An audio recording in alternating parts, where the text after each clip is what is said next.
Good morning. This is Sri Primo with a quick recap of the May 21 sports events.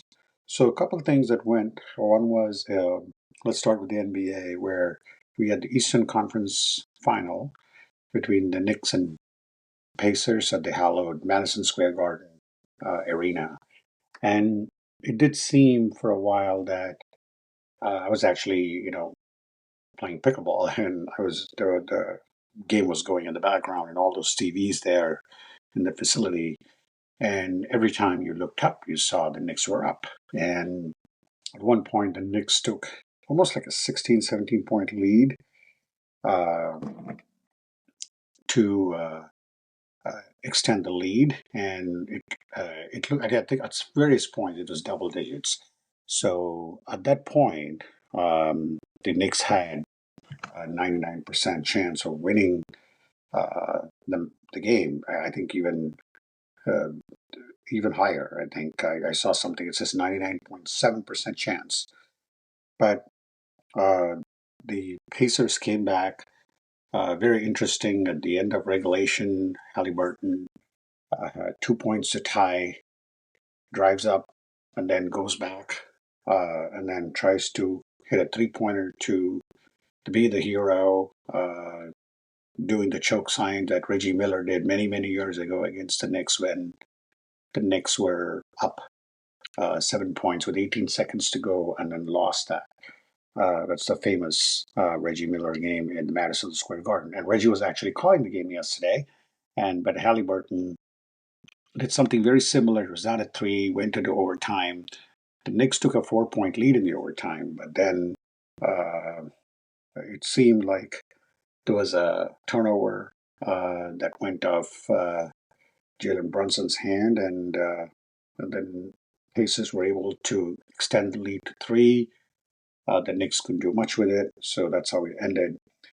For the Pacers, Halliburton had 31, but prior to having Halliburton scoring, Neesmith is the one who just dominated the game uh, in terms of like hitting three pointers.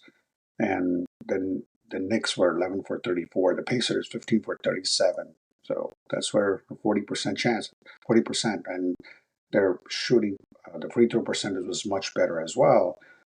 But it was the three pointers that towards the end of the game where the Knicks panicked, just like the Celtics did against the Knicks. And uh, for the Knicks, you had uh, Hart didn't score much at all. Towns scored 35, and Brunson did 43 points. But he did everything he can. But the rest of the Knicks, need to step up. Well, I mean, they had the game in the bag, but now it goes to game two. Going on to the IPL, the Delhi Capitals and the Mumbai Indians were squaring off for the final spot in the IPL 2025 playoffs. And every time Delhi actually had a 5-1. They were up. They won five, lost one on April 16th. So in a month, less than a month and 10 days, they went from the first place to being out of the playoffs, whereas Mumbai was actually down at the bottom. Actually, they were in the ninth place and they came back to win it. So now you have all the four teams decided. The standings are Gujarat, RCB, Punjab, and Mumbai, and that's how it ends. And those are the four teams that get to the playoffs right now. Rest of the matches right now won't matter, um, as the season is pretty much done. There's only like 4 or 5 games left. Um, yeah, exactly. Yeah, there's like 5 or 6 games left, but none of them would really matter. It's just a matter of seeding for the among the top four. The first time I've seen in many years that it didn't come down to the last 2 days. So this season is already done for all these teams. And the playoffs start on May 29th, I believe. Yep. So that's where we are. And then in the Hamburg Open, the number one ranked player in that tournament, which is Zverev, went down to Muller in top three sets. Muller won the first set, lost the second, but came back to win. And it's it was tough. He was battling illness too, so it was not easy for him, for Zverev. I'm sure he'll be back in the French Open.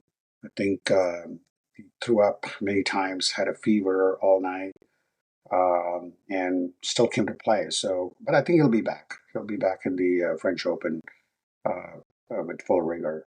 And in the other one, as I mentioned, you had the Geneva Open where today you have Djokovic playing Arnaldi. This could be another good test for him. And Taylor Fritz and Hercox battled out, and Popperin and Nori. So it's a very good field that you have up there. And it's let's see if Djokovic. It's at noon tonight. Let's see if he can. Djokovic can continue his winning streak.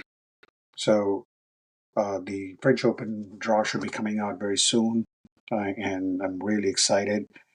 This time we'll be doing two draws, two podcasts, separate podcasts, one for the men, one for the women. So I'm really excited about it, and let's see who gets to capture the trophy. Can Iga bounce back? Can Coco win her first clay court thing? Can Paulini win one? Can Sinner win his clay court? So can Carlos go back to back? A lot of questions there. Or can Djokovic be the dark horse coming out of nowhere and winning that? I mean, again, I would never put anything past Novak, but that's where we are. So with that, we wrap it up. Thanks again for listening.